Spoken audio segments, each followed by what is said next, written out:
Descubrimos la palabra de Dios, verso por verso, capítulo por capítulo. Este es un estudio bíblico real con el maestro Tom Bradford. Bienvenidos a Clases de la Torá. La semana pasada comenzamos el capítulo 12, que es esencialmente una nueva sección de Apocalipsis.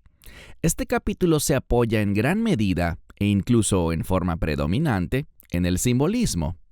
Por supuesto, eso significa que nuestro trabajo es decodificar qué representan esos símbolos.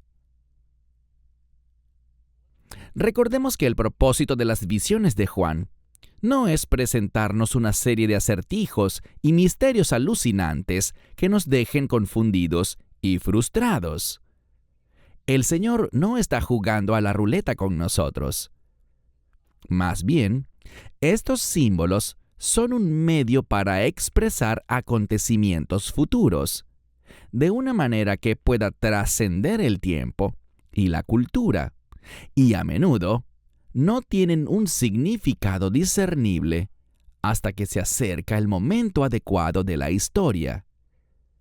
E incluso, cuando llegan esos momentos profetizados de la historia y se convierten en pasado, la verdadera comprensión de estos símbolos solo está destinada, oigan bien, solo está destinada a un público muy específico y privilegiado. ¿Por qué Dios oculta en símbolos las profecías bíblicas? La respuesta de Cristo a esa pregunta, tal como se encuentra en Lucas 8, fue esta. Lucas 8, verso 10. Él dijo: «A vosotros os ha sido dado conocer los secretos del reino de Dios. Pero a los demás se les enseña en parábolas para que viendo no vean y oyendo no entiendan». Cualquiera que sepa leer puede tomar una Biblia y leer el libro de Apocalipsis, pero solo algunas personas, los creyentes, tendrán la capacidad de comprenderlo. Muchas de las profecías de los tiempos finales fueron dadas mientras los profetas estaban en una tierra extranjera que era hostil al pueblo de Dios. Daniel y Ezequiel, por ejemplo, escribieron mientras estaban exiliados en Babilonia, en el siglo VI a.C. Dios ocultó las profecías que estaban destinadas únicamente a quienes lo adoraban, al encubrirlas con símbolos para proteger el mensaje divino de aquellos que no tenían derecho a conocer su significado. Esta es la razón por la que Nabucodonosor tuvo que llamar a un adorador de Dios, a Daniel, para que le diera algún sentido a las visiones nocturnas que estaba teniendo y que tanto lo atormentaban. Hay movimientos dentro del cristianismo moderno que creen que las verdades de la Biblia, especialmente las del Nuevo Testamento y más aún las de los símbolos del Apocalipsis, son únicas para cada persona que las lee. Es decir, lo que es verdad para uno puede ser una verdad diferente cuando la lee otro. He escuchado eso muchas veces. Y así, lo que es pecado para uno no necesariamente lo es para otros.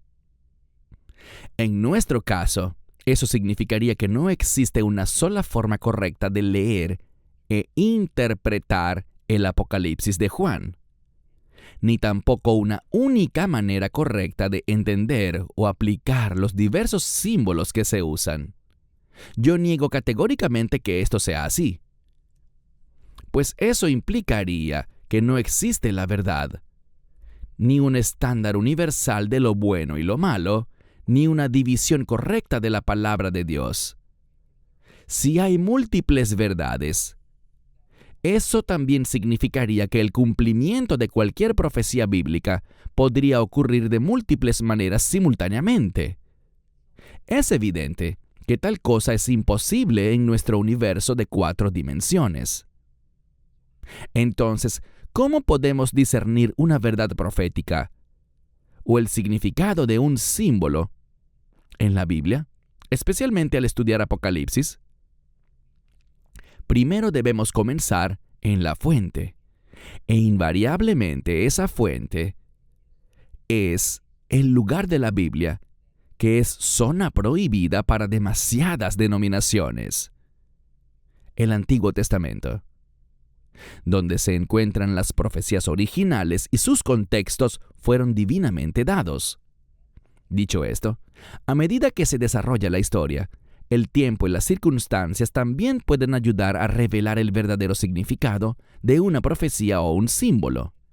Sin embargo, en el caso de una profecía que aún no se ha cumplido en nuestros días, debemos ser conscientes de que la profecía o símbolo podría tener más de una solución razonable dentro de la limitada información actualmente disponible para nosotros.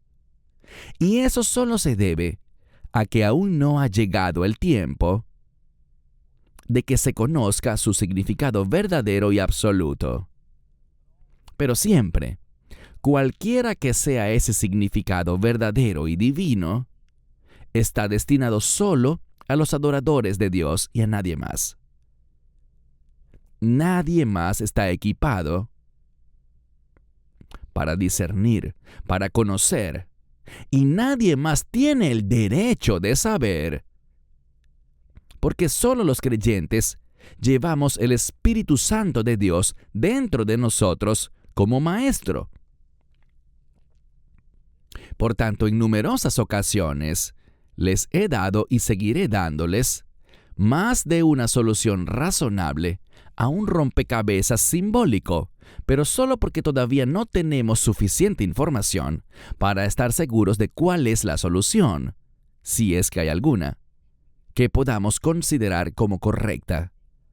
Pero no se equivoquen, solo hay una respuesta correcta en cuanto a qué representa un símbolo y al modo en que se cumplirá exactamente una profecía, incluso si no podemos unir las piezas en este momento de la historia. Por otro lado, la historia ha progresado lo suficiente como para saber de manera confiable qué significan ciertos símbolos e identificar exactamente cuándo y cómo se cumplieron ciertas profecías, mucho después del momento en que la Biblia se terminó de escribir. En la lección anterior, nos topamos con un par de símbolos importantes en los primeros versículos del capítulo 12. La mujer embarazada, vestida del sol, con una corona de 12 estrellas, y el gran dragón rojo. Y vimos una serie de explicaciones sobre cómo podemos identificarlos. En resumen, la mujer es Israel y el gran dragón rojo es Satanás. Podemos saber eso porque la mujer fue bien descrita y profetizada en Génesis 37, cuando el joven José le explicaba a su familia una visión divina que tuvo. La identidad del gran dragón rojo es en realidad muy fácil, porque si bien se habla de él por primera vez en el verso 3 del capítulo 12, luego el verso 9 del capítulo 12 dice exactamente quién es. Dice que él es la serpiente antigua, el diablo, el adversario, el engañador del mundo entero. Pero también obtuvimos detalles sobre el dragón rojo que pueden ser difíciles de seguir. Volvamos a leer los primeros versículos del capítulo 12 de Apocalipsis. Abran sus Biblias en Apocalipsis capítulo 12. Si tienen la Biblia completa judía, es la página 1543. Leeremos los primeros 12 versículos. Y apareció en el cielo una gran señal, una mujer vestida del sol, con la luna debajo de sus pies, y sobre su cabeza una corona de 12 estrellas. Ella estaba embarazada y a punto de dar a luz, y gritaba en la agonía del parto. Otra señal se vio en el cielo. Había un gran dragón rojo que tenía 7 cabezas y 10 cuernos, y sobre sus cabezas había 7 coronas reales. Su cola arrastró la tercera parte de las estrellas del cielo y las arrojó a la tierra. Se paró frente a la mujer que estaba a punto de dar a luz para devorar al niño en el momento en que naciera. Ella dio a luz un hijo varón, el que regirá todas las naciones con vara de hierro. Pero su hijo fue arrebatado hasta Dios y su trono, y ella huyó al desierto, donde tiene un lugar preparado por Dios, para que cuiden de ella por 1260 días. Luego hubo una batalla en el cielo. Mijael y sus ángeles pelearon contra el dragón, y el dragón y sus ángeles contraatacaron.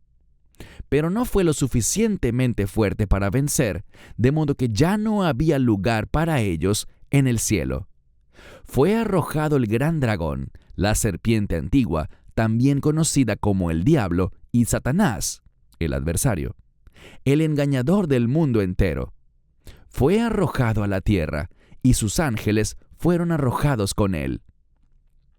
Entonces oí una gran voz en el cielo que decía: Ahora ha llegado la victoria, el poder y el reinado de Dios, y la autoridad de su Mesías, porque el acusador de nuestros hermanos, que los acusa día y noche delante de Dios, ha sido arrojado.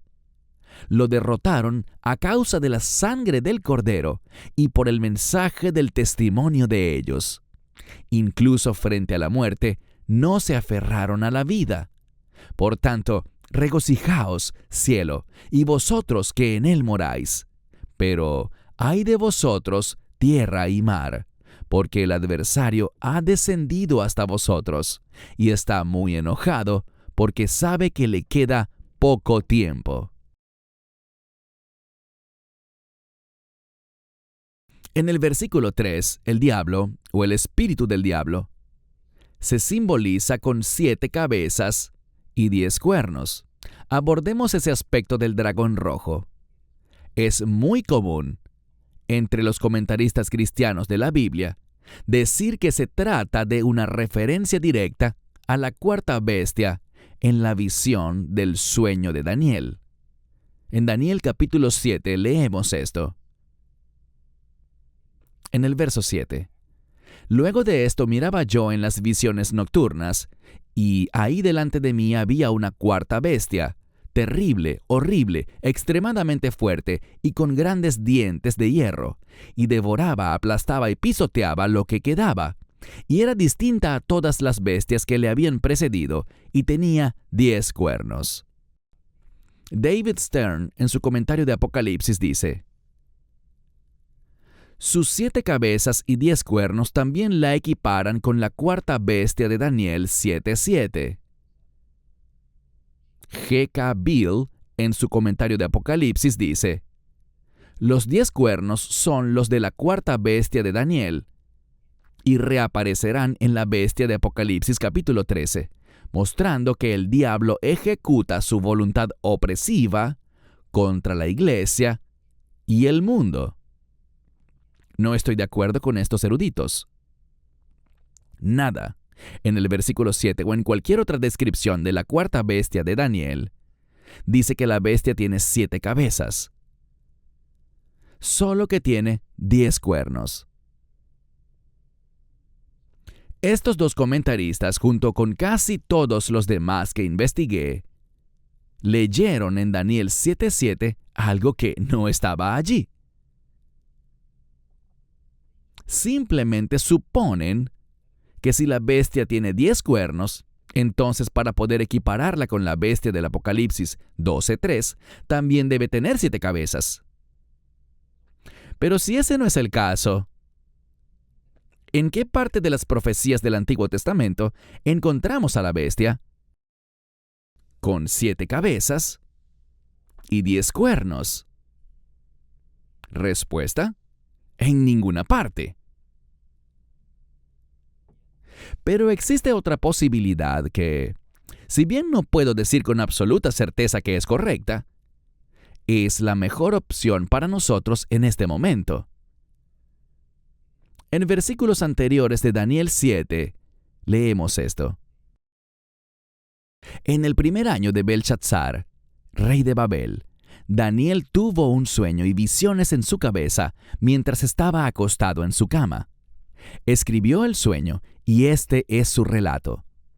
Tuve una visión por la noche y vi allí delante de mí los 4 vientos del cielo que combatían el gran mar, y 4 bestias enormes subían del mar, cada una distinta a las otras.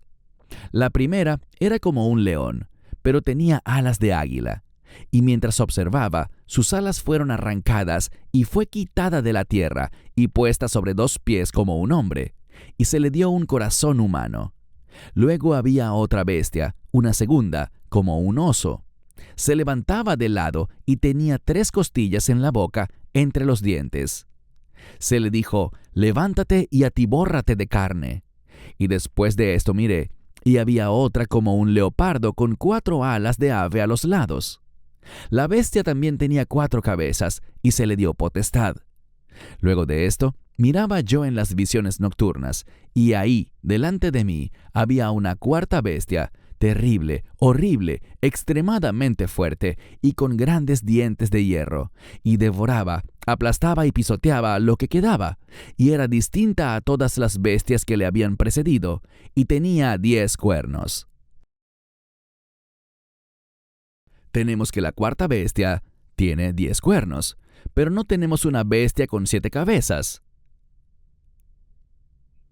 Tenemos una bestia, la tercera, que tenía 4 cabezas. Pero 4 no es 7, ¿verdad? Cuando llegamos al capítulo 13 encontramos otra bestia, y también se dice que tiene 7 cabezas y 10 cuernos, pero su descripción es mucho más detallada. Por ahora solo señalaré esto. Creo que la descripción de la bestia de 7 cabezas y 10 cuernos del capítulo 12 de Apocalipsis es un híbrido de las 4 bestias del capítulo 7 de Daniel. Este es mi razonamiento. Busquen papel y lápiz y saquen la cuenta. La primera bestia tiene una cabeza y no tiene cuernos. La segunda bestia tiene una cabeza y no tiene cuernos. La tercera bestia tiene 4 cabezas y no tiene cuernos. La 4ª bestia tiene una cabeza y 10 cuernos. Cuando sumamos el número de cabezas de las 4 bestias de Daniel, ¿cuánto nos da? 7. Cuando sumamos el número de cuernos de esas mismas 4 bestias, nos da 10. Por tanto, las 7 cabezas y los 10 cuernos equivalen a la totalidad de las bestias del capítulo 7 de Daniel. Además, el 7 es un número de completitud e integridad, y el 10 es también un número de completitud y de universalidad. Exploraremos esto más a fondo en Apocalipsis 13. Me siento bastante cómodo con que esta sea la solución a la bestia de 7 cabezas y 10 cuernos de Apocalipsis 12:3, reconociendo que es posible que haya una mejor solución. Sin embargo, la solución más común, según la cual solo representa a la 4ª bestia de Daniel 7, desafía las Sagradas Escrituras. El capítulo 12, verso 4 afirma que este dragón usó su cola para barrer 1/3 de las estrellas del cielo y arrojarlas a la tierra. Hablamos mucho de esto la vez pasada, así que solo lo resumiré. Esto habla desde una perspectiva terrenal, de un evento tanto pasado como futuro. El evento pasado es cuando Satanás fue arrojado del cielo y enviado a la tierra, y hubo varios ángeles caídos que lo siguieron. Esto habría sido en la época de Adán y Eva, cuando se identificó por primera vez en la tierra a Satanás como la serpiente. El evento futuro todavía es futuro para nosotros, nuevamente, desde una perspectiva terrenal de tiempo y espacio, y se conecta con la batalla en el cielo, de la que se habla en el verso 7. Luego volveremos a eso, porque prefiero seguir con la secuencia de este capítulo. Continuando con el verso 4, leemos que el dragón, al ser arrojado a la tierra, se paró frente a la mujer embarazada, Israel, para que en el momento en que ella diera a luz, pudiera matar a su hijo. Esto se refiere a la historia del nacimiento de Cristo. Y por supuesto, sabemos que tan pronto como Herodes el Grande se enteró del nacimiento de un Mesías y futuro rey de Israel, resolvió encontrar a ese niño Mesías y matarlo. ¿Por qué Satanás quiere matar al niño? Porque conoce bien el plan de salvación de Dios para la tierra, y sabe que ese niño, el Mesías, es la piedra angular de ese plan. De hecho, ese niño eventualmente reemplazará a Satanás como señor de la tierra. ¿Cómo logra esto un simple ser humano? No puede. Más bien, este niño fue concebido por el Espíritu de Dios y de alguna manera incomprensible, también es Dios. Podemos estar seguros de que este es el caso, porque luego en el verso 5 obtenemos una descripción más detallada de esta paradoja aparentemente imposible, por la cual una mujer humana da a luz a un niño humano que también es Dios. En hebreo dice que la mujer embarazada dará a luz un hijo, un niño varón. Muchos expertos en idiomas y comentaristas señalan que esta peculiar frase, un hijo, un niño varón, no se encuentra en ninguna otra parte de las Escrituras, ni nadie puede encontrar un paralelo en la literatura griega. En realidad, esto es bastante interesante. La palabra griega traducida como niño varón o simplemente varón es arsén. Y de hecho, significa el género masculino. La palabra griega traducida como hijo es huios, que significa hijo o hijo de hombre. Entonces, una traducción literal nos daría algo así como un niño varón, hijo de hombre. A primera vista, esto parece absurdo o quizás redundante.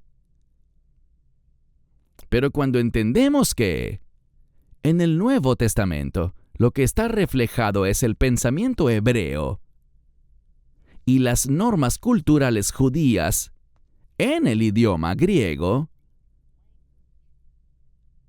creo que hay una solución. En hebreo, varón es ish y mujer es isha. Pero en hebreo, al Hijo del Hombre se le llama Ben Adam, que en español significa simplemente ser humano. Ben, hijo, Adam, hombre. Solo quería aclararlo. Ben Adam es literalmente el hijo del hombre. Pero la idea que transmite, usando el lenguaje llano actual, es ser humano. Literalmente lo que el texto dice es que la mujer embarazada dará a luz un hijo que es un ser humano. Lo que ella está procreando no es una tribu ni una nación, es una persona. Israel, la mujer, producirá un ser humano varón especial que Satanás quiere destruir inmediatamente. Eso parecería extraño para todos, menos para los cristianos. Esto se debe a que los creyentes entienden que, si bien el Hijo de María sería un ser humano varón, Él también es el Mesías de Dios y Él mismo es divino. Sin embargo, este ser humano divino es exactamente eso: un completo ser humano masculino de carne y hueso que vive, respira y come. Nació indefenso y vulnerable, y necesitaba la leche, los cuidados y la protección de su madre como cualquier otro bebé. Y aún así, sería el libertador prometido de Israel. Así que una vez más, vemos el simbolismo menor de la mujer como María, pero el simbolismo mayor de ella es el Israel colectivo. Y mientras el simbolismo menor del niño es que es un varón humano, el simbolismo mayor es que este es un ser humano, el Hijo del Hombre, que también es el Mesías divino. Para ayudarnos a aclarar quién es este niño del que se habla, Juan incluye las palabras: el que regirá todas las naciones con vara de hierro. Esto está tomado del Salmo 2, que fue escrito cientos de años atrás, antes que Juan. Es un salmo completamente mesiánico, y los judíos de su época también lo veían así. Salmo 2, 7 al 9 dice: Yo proclamaré el decreto que Adonai me dijo: Tú eres mi hijo, hoy me convertí en tu padre. Pídeme, y haré de las naciones tu herencia. El mundo entero será tu posesión. Los quebrantarás con vara de hierro, los harás pedazos como vaso de alfarero. Cuando nació Yeshua, Satanás intentó matarlo para frustrar la voluntad de Dios, pero fracasó. Más tarde, cuando Cristo era adulto, Satanás lo intentó nuevamente y pensó que había tenido éxito. Yeshua fue crucificado, pero lo que parecía ser una victoria del diablo fue realmente el momento de su aplastante derrota. Su destino quedó sellado, porque a través de la muerte de su Hijo, Dios logró la redención del mundo. Al final del verso 5, se nos dice que el Hijo de la mujer fue arrebatado hasta Dios y su trono. Esto se refiere a la resurrección de Cristo, a su ascensión al cielo y luego a cuando se presentó ante su Padre vivo y victorioso. Todas estas acciones pertenecen al pasado, incluso para Juan. Están en el pasado de Juan. Pero el verso 6 ahora nos lleva al futuro. Incluso es futuro para nosotros. Ya mencioné esto anteriormente, pero aquí tenemos algo que se denomina telescopía temporal. Prefiero verlo como un panorama que va del pasado al futuro y que se presenta ante nosotros.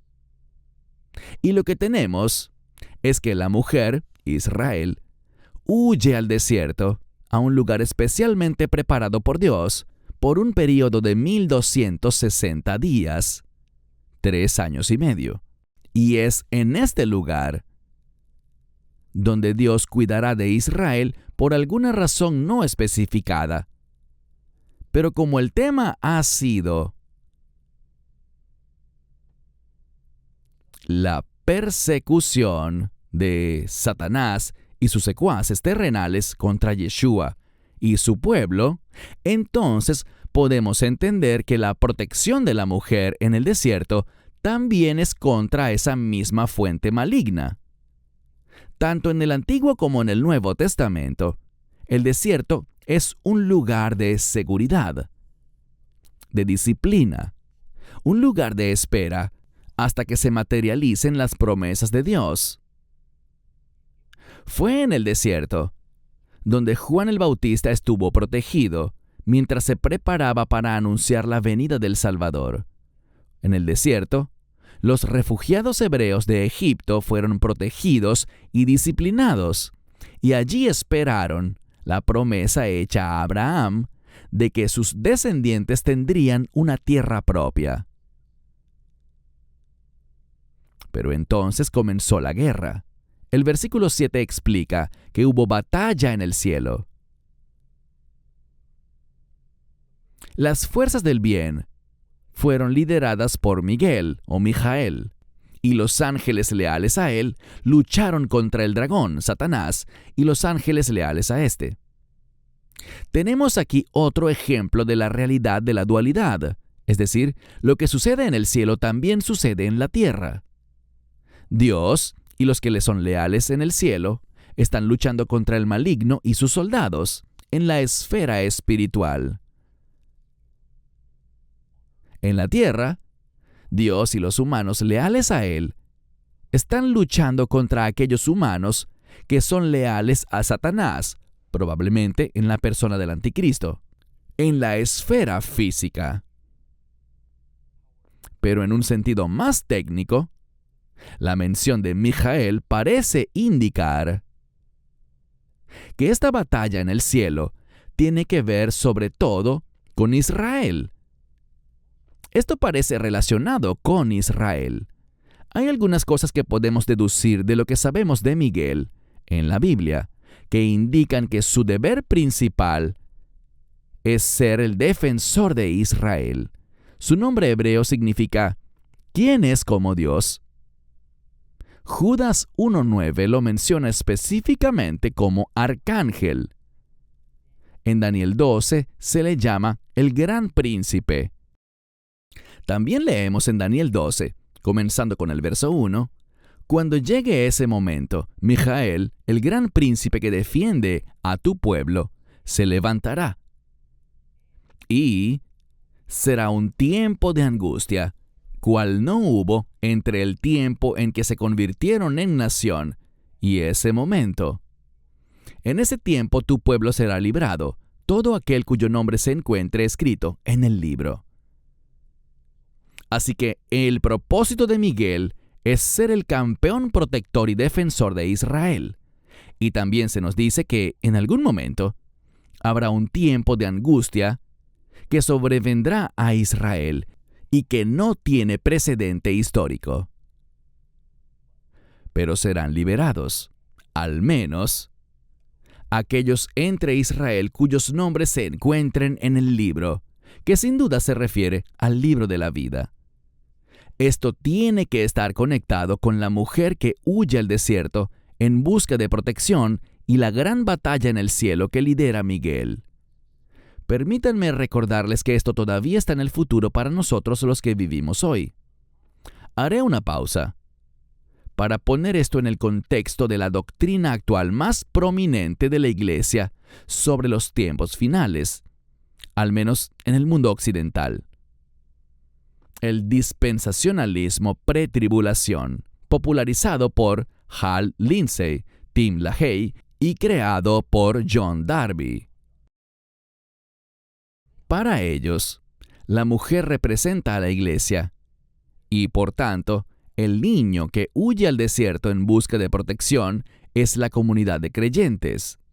Algunos, como Bill, que concuerdan con esta doctrina, la modifican un poco al admitir que la mujer debe ser Israel en algún sentido, pero los que huirán al desierto solo serán aquellos judíos que se hayan convertido en creyentes, lo que hoy se conoce como judíos mesiánicos.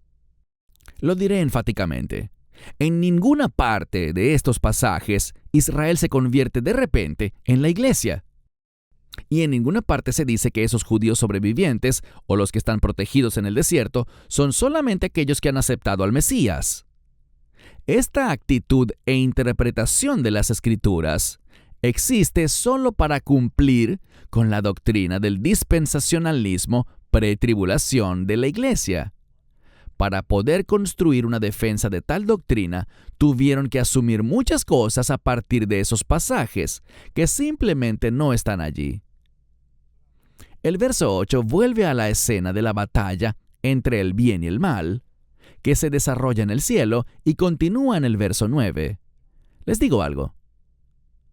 Yo creo que es extraño pensar en una guerra en el cielo. Ese es un lugar al que le atribuimos perfección, dicha y paz ideal. Y aún así, fue en ese lugar donde Satanás cometió su gran pecado. Y por eso, allí enfrentará su destino final. Satanás y sus secuaces pierden la batalla en el cielo. Y ya no hay lugar para ellos allá. En otras palabras, Satanás ya no pudo viajar libremente entre la tierra y el cielo, y tampoco los ángeles traidores que se pusieron de su lado. Un par de ideas sobre esto. Primero, está claro que, así como los humanos tienen la opción de elegir el bien o el mal, también la tienen los ángeles. Al fin y al cabo, son seres creados. Aunque se habla muy poco de los ángeles en las Sagradas Escrituras, esto sí lo podemos constatar, tenían voluntad y podían ejercerla. Y al igual que los humanos, los ángeles también podrían ser corrompidos por el mal. Pero un momento. Se supone que esta acción de Satanás, siendo depuesto, será en el futuro. ¿No sucedió esto hace mucho tiempo, en la época del Jardín del Edén, o antes? ¿No fueron Satanás y sus ángeles caídos expulsados del cielo en ese momento y enviados al exilio a la tierra? Sí y no. Aparentemente, ese fue solo el primer paso del juicio para Satanás y sus secuaces. Sabemos por otros pasajes bíblicos que una de las principales ocupaciones de Satanás era la de acusar a los hermanos. En Job vemos que Satanás todavía tiene acceso al cielo. Job 1, versos 6 al 12. Sucedió un día que los hijos de Dios vinieron a servir a Adonai, y entre ellos vino el adversario. Adonai preguntó al adversario, ¿de dónde vienes? El adversario respondió a Adonai, de recorrer la tierra, de andar por ella. Adonai preguntó al adversario, ¿te has fijado en mi siervo Job? No hay nadie como él sobre la tierra, un hombre intachable y recto, que teme a Dios y evita el mal. El adversario respondió a Adonai, ¿acaso Job teme a Dios de la nada? Has puesto un cerco protector alrededor de él, de su casa y de todo lo que tiene. Has hecho prosperar su trabajo y sus ganados están esparcidos por toda la tierra. Pero si extiendes tu mano y tocas lo que tiene, sin duda te maldecirá en la cara. Adonai dijo al adversario, he aquí, todo lo que tiene está en tus manos, pero no debes poner un dedo sobre su persona. Entonces el adversario salió de la presencia de Adonai. Estos versos nos dicen mucho acerca de Satanás, el adversario. Allí lo encontramos de pie delante de Dios en el cielo. Descubrimos que deambula con total libertad por la tierra, porque ese es actualmente su reino. Primero de Pedro 5:8. Manteneos sobrios, estad alertas. Vuestro enemigo el adversario acecha como león rugiente, buscando a quien devorar. Aparentemente él solía tener cierta autoridad en el cielo, tal que se le dio acceso al salón del trono de Jehove. Y el cielo era su hogar natural, antes de que se enorgulleciera y cayera. Pero ahora leemos que Dios pone límites a lo que Satanás puede y no puede hacer en el cielo. Así que de alguna manera limitada, pero no definida, a Satanás se le permite, hasta el día de hoy, presentarse ante el trono de Dios en el cielo. Hay otro pasaje del Antiguo Testamento que arroja más luz sobre las actividades de Satanás. Curiosamente, pueden encontrarlo en 2 de Crónicas, capítulo 18, versos 17 al 22. El rey de Israel dijo a Jehoshafat: ¿No te dije que él no profetizaría cosas buenas acerca de mí, sino malas? Micaías continuó: Por tanto, escuchad la palabra de Adonai. Vi a Adonai sentado en su trono, con todo el ejército del cielo de pie a su derecha y a su izquierda. Adonai preguntó: ¿Quién inducirá a Acab, rey de Israel, para que suba a Ramot Gilead a su muerte? Uno de ellos dijo: Hazlo de esta manera, y otro: Hazlo de esta otra manera. Entonces un espíritu se levantó, se paró delante de Adonai y dijo: Yo lo induciré. Adonai preguntó: ¿Cómo? Él respondió: Saldré y seré un espíritu de mentira en boca de todos sus profetas. Dijo Adonai: Lograrás inducirlo, ve y hazlo. Así que ahora Adonai ha puesto un espíritu de mentira en boca de estos tus profetas, pues Adonai ha decretado desastre contra ti. Así que aquí tenemos a Satanás descrito como alguien que es un espíritu engañador. Él está ante Dios y se ofrece voluntariamente: yo lo haré, para poner mentiras en boca de ciertos profetas en la tierra. Claramente, el diablo no estaba completa y finalmente separado de Dios y del cielo, para el tiempo del jardín del Edén. Pero, en algún momento del futuro, después de una batalla contra Miguel, Satanás será desterrado permanentemente de la presencia de Dios, al igual que sus ángeles seguidores. Este es el siguiente paso hacia la sentencia final de ellos. Esto significa que a partir de ese momento, no habrá nadie que acuse a los hermanos ante Dios en el cielo. El verso 9 resalta el carácter y atributos principales de Satanás. Apocalipsis 12:9.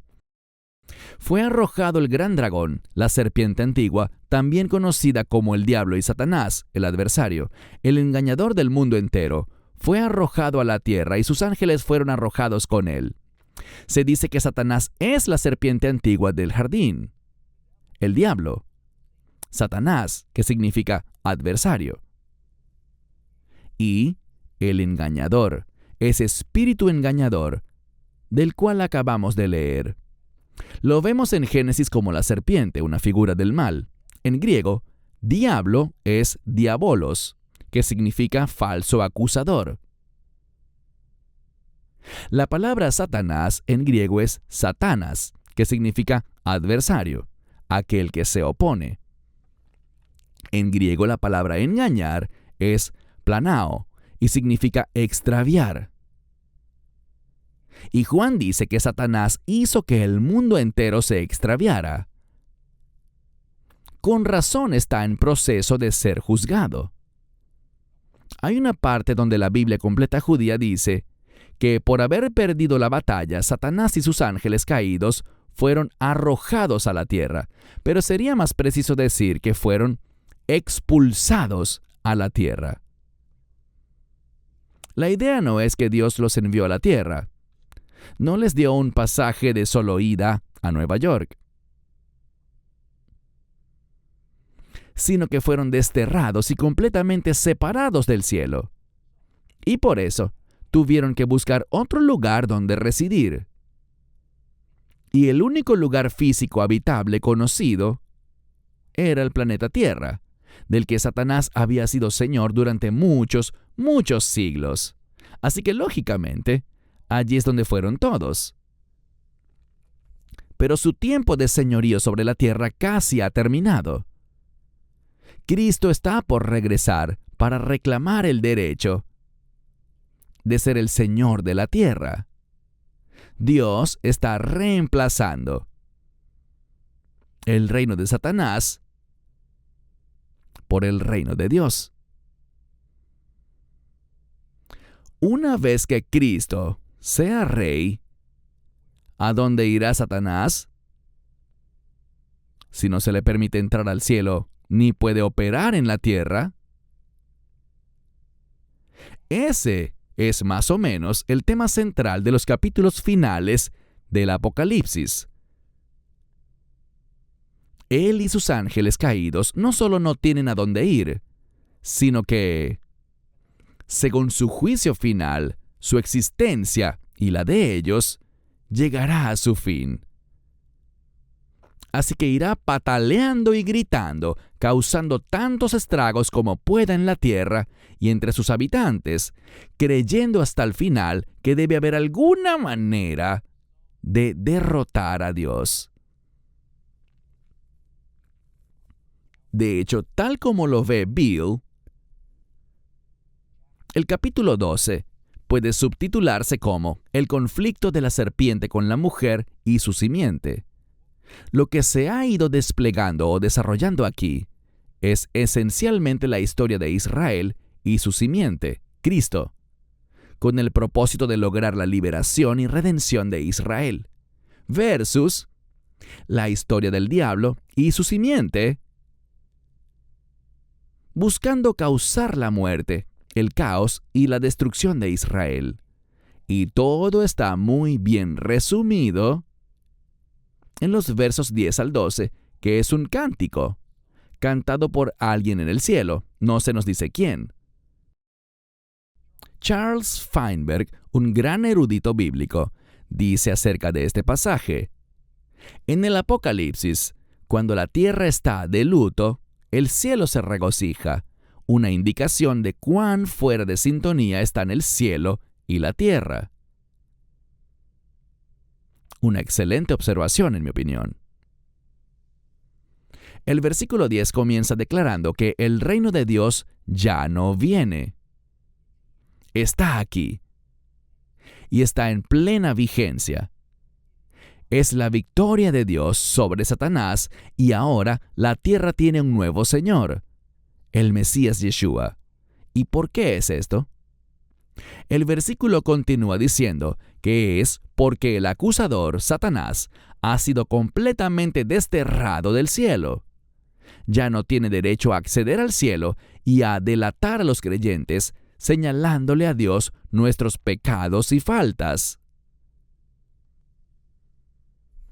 Siempre debemos tener presente que, si bien la creación fue el comienzo de la historia humana, la muerte y resurrección de Cristo fue su punto de inflexión.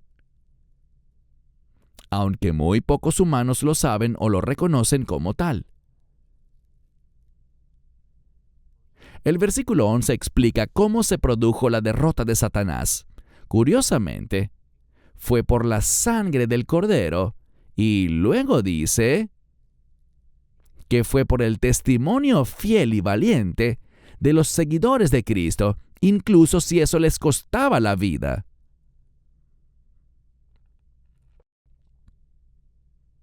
Entonces, el modo en que ocurre la victoria es muy diferente a la manera en que el arcángel Miguel derrotó a Satanás en un combate literal en el cielo. Por un lado, la victoria de Cristo tuvo lugar en la tierra, por el bien de sus habitantes humanos.